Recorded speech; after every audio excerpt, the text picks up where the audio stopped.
The quest that began in 2019 has finally yielded results, with the release of gas accompanied with crude oil in Gombe and Bauchi states have joined the list with states with oil reserves in Nigeria. Arise business and energy correspondent Oye Sunday was at the presentation of the official flag was present at the official flag of the Kolmani integrated project in Bauchi state, which had President Muhammadu Buhari and other senior government officials in attendance. Initially awarded to Shell and Chevron in 1993, oil prospecting license 809 and 810 gave way to the exploration and drilling of the Kolmani River. Both companies had initially reported sub-commercial discovery of hydrocarbons in their blocks until the latest efforts. Almost 3 decades after, prominent Nigerians, experts and stakeholders in Nigeria's oil and gas sector are gathered here to celebrate the discovery of hydrocarbons in commercial quantity in Nigeria's northern region and to flag off the Kolmani integrated project. This discovery had emanated from our charge to NNPC to re-strategize and expand its oil and gas exploration footprints to the frontier basins of Anambra, Dahomey, Sokoto, Benue Trau, Chad, and Bida basins. With NNPC as the concessionaire, Africa Oilfield Limited Consortium is a strategic partner for the integrated development of OPL 809 and 810. This discovery has enabled the understanding of the frontier basins in the reef system of Nigeria, with potentials for further large-scale finds. Our teams are currently engaged in several exploratory activities and have commenced re-entry into the Chad Basin with the recent assurance of a clement security situation. The Nigerian government says the project has attracted over $3 billion in investments for the first phase, despite the low global appetite for fossil energy investments. The commencement of drilling of Kolmani fields, which could hold as much as 1 billion barrels of crude oil, will significantly contribute in boosting our oil reserves and ensuring a continuous energy sufficiency. For the President of the Senate, the discovery of oil isn't enough. The mistakes made in the Niger Delta must be avoided. I'm also worried because what has been happening in the Niger Delta with the 13% derivation, or maybe the application, or maybe in some cases misapplication of the resources of the NDDC would have negative impact all the time. And this is something for this part of the new oil-bearing states to learn from. Our 13% derivation, I think maybe we should have a constitutional review. How do you apply the 13% derivation? The discovery of hydrocarbons in the north has been greeted with skepticism over the years. Mark Anuku, an engineer working on the project, attempts to clear any doubts. This is a success. I worked in Niger Delta for almost 25 years. This is a success. I'm a well engineer. 3 wells drilled back to back. You have long footage of hydrocarbon. This is a success, a very big success for the country. There is hydrocarbon here. I've seen it. I've tested it. I've flowed the well. So there's hydrocarbon here. History making here in the north and in Nigeria. My take is you've just spoken with the engineer Mark. Science doesn't lie. Facts are sacred. That should be okay. The opportunity across Nigeria are enormous. There's no section of Nigeria that doesn't have what to offer. Even in terms of hydrocarbon, the fact that we found hydrocarbon today proved the fact that there are going to be oil everywhere. The challenge is not finding oil. The challenge is how do you monetize the oil? The monetization of the oil, this is a landlocked area. It requires a significant innovation and creativity. And that is what NNPC has helped to bring together so that we can do a development in situ. This is very innovative. And we're developing an industrial hub where we're going to refine the oil here to convert gas to power and convert gas to chemical, in particular fertilizer.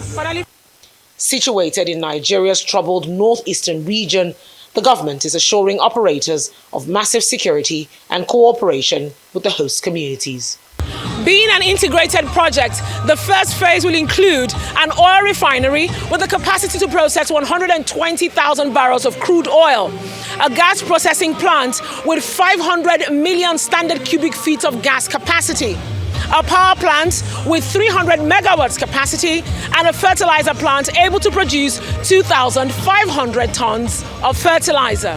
From Kolmani in Bauchi State, Onyi Sunday, Arise News. All right, a lot to chat about. I'll come to you first and this, and afterwards, Doctor. All right. Thank you very much, Rufai, and good morning, everyone. I mean, as has been said by a number of people, and fantastic report, by the way, Onyi Sunday, thank you very much. As a number of people said at the Kolmani Integrated Development Project flag off, this is, congratulations are in order. We have discovered new oil, finally in the northeast of Nigeria. And just a few things, the president was said to be visibly elated. He has said it's a credit to his government that at a time of, financing loss, they were able to attract $3 billion investment for the first phase of this project. He noted that, there's significant efforts. This is the first across some other areas that have been earmarked for exploration of oil in Nigeria. And, decades have gone into this, but now they found considerable amounts, over 1 billion barrels of oil reserves and 500 billion cubic feet of gas within the Kolmani area. So good news, according to reports. Now, let's look at, a few things. I just looked at it at the good. Let's acknowledge that potential revenue for Nigeria, opportunities in hydrocarbon, as was highlighted in the video, creation of jobs and employment, and of course, potential development in the areas of Bauchi and Gombe State, where the Kolmani River oil and gas field straddles. However, just taken from the Senate President's speech, Ahmed Lawan, about precedents or antecedents from oil-rich states like the Niger Delta, where unfortunately, where the 13% derivative should have brought development in that area, unfortunately, this hasn't been the case. Instead, we have seen again and again revenues that should go to the local community being mismanaged, or in cases we haven't seen the evidence of the monies that have been pumped into that area. So the question then begs, what is the government doing to ensure that they will not repeat the mistakes that that they've done with the NDDC or with the Niger Delta? Also, we look at the fact that the assurance of security was also mentioned in the report, and you wonder that is it the creation or the finding of this oil, would it then spur all of a sudden miraculously security solution in the northeast area? How can you dig for oil? How can you attract more foreign investment if you cannot guarantee security in these areas? That's a big question as well for the government to answer. Also, many promises have been made. We're going to build a refinery here. We're going to do, ABC and so many things in that area. Unfortunately, it is difficult for us to take these promises to heart, bearing in mind that this hasn't been done. What's going on with the Kaduna refinery? What's going on with the Warri refinery? What's going on with the development of refineries in other parts of Nigeria? And we want to build a new one in Kolmani. It doesn't inspire a lot of confidence, unfortunately, because you are judged indeed and trust is earned by repeatedly being able to fulfill promises made in the past. And then you also wonder, is this misplaced priority? Fantastic news, like I mentioned earlier on. However, infrastructure on ground hasn't been totally well looked at.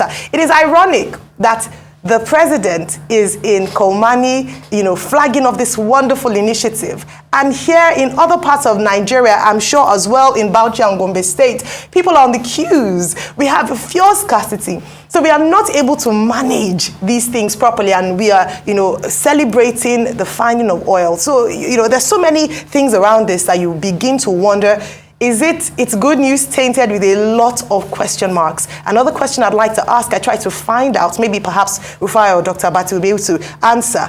This $3 billion investment, where is it from? Who is it from? Who are the partners? Who are the people funding? Because this also gives viability and confidence in the in the 1 billion barrels of oil that they said they found. Where is this investment coming from? Very important. Dr. Abati? Okay, the partners in this are the NNPC Limited, which is a concessionaire. The partners include Sterling Global Oil. It also includes the New Nigeria Development Company Limited, NNDC, different from the NNDC that everyone knows, and also the NNPC Exploration and Production Limited arm of the operation. So it's an integrated oil and gas operation. But what is the background? Nigeria has been involved in frontier exploration in the Dahomey Basin, the lower and upper Benue Trough, the Gongola Basin, the Dahomey Basin for decades. We have this 10-year cycle where we say we're looking for, oil in the Chad Basin. We're looking for oil in the Gongola Basin.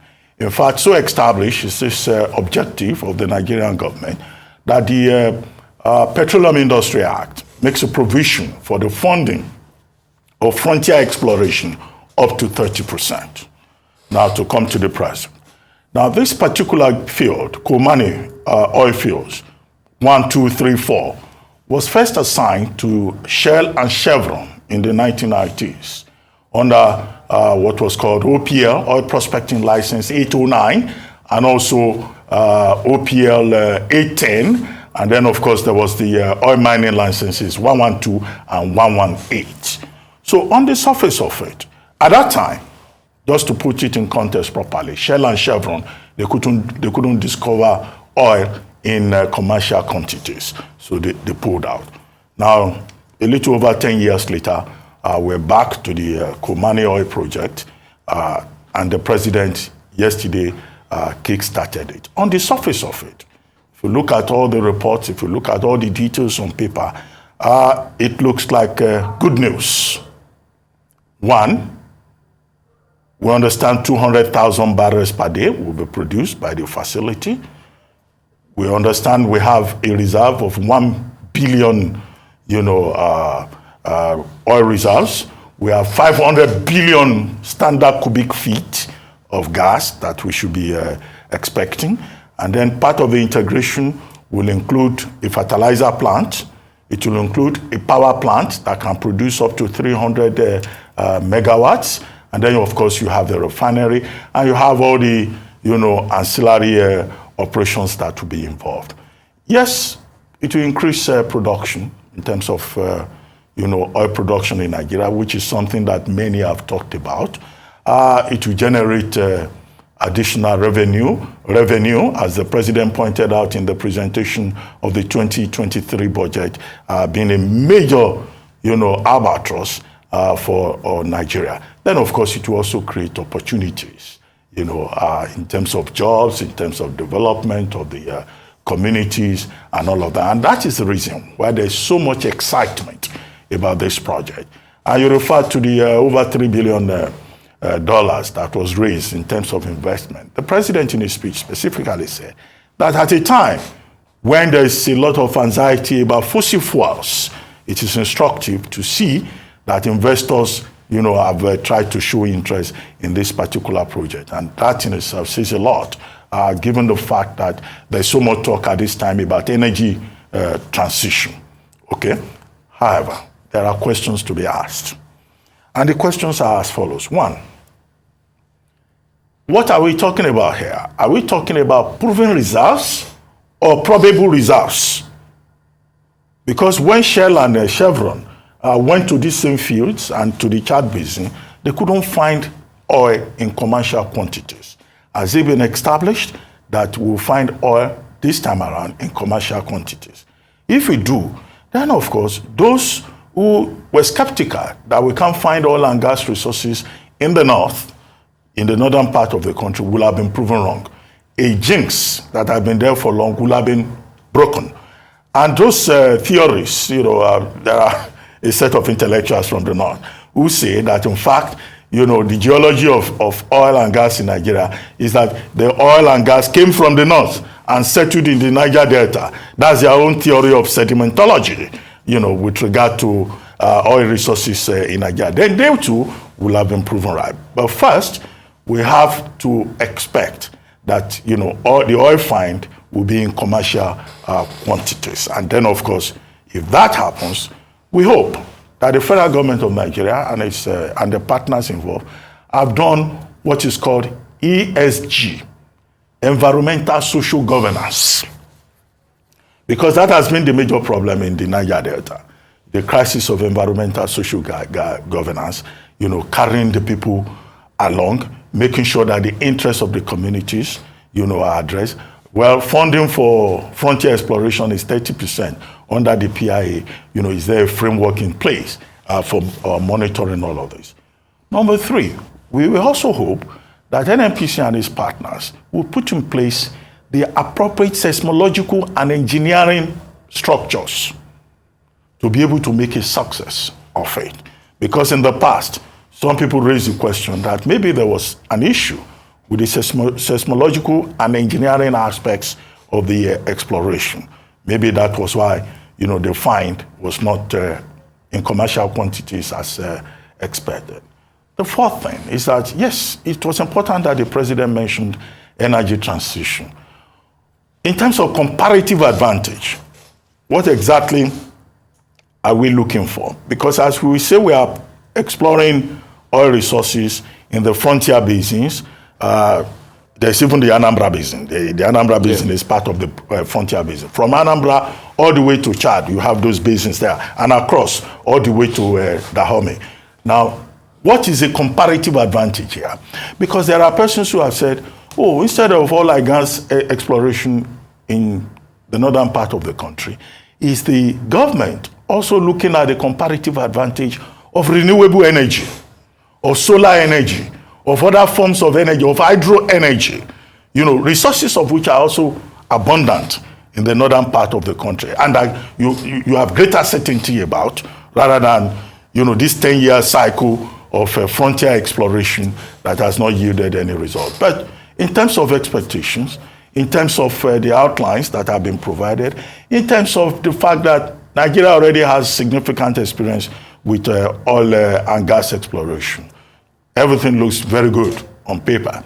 And it was important that the president, again in his speech, stressed the cooperation of the Bauchi and Gombe states and the communities, because community relations has been a major problem in oil and gas politics in Nigeria, and he specifically called on the governments of Bauchi and Gombe states to assist the partners to ensure that we don't have the kind of community issues that we have had within the Niger Delta. So, very good news, but I think maybe it's not time to celebrate yet. The time to celebrate is when we hear the information that this is proven reserves and that all the expectations have been met.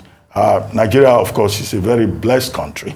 Some say it's not even oil, that we're in fact a gas-producing country with 500 standard cubic feet of gas in one part of the country as expected. That's a lot.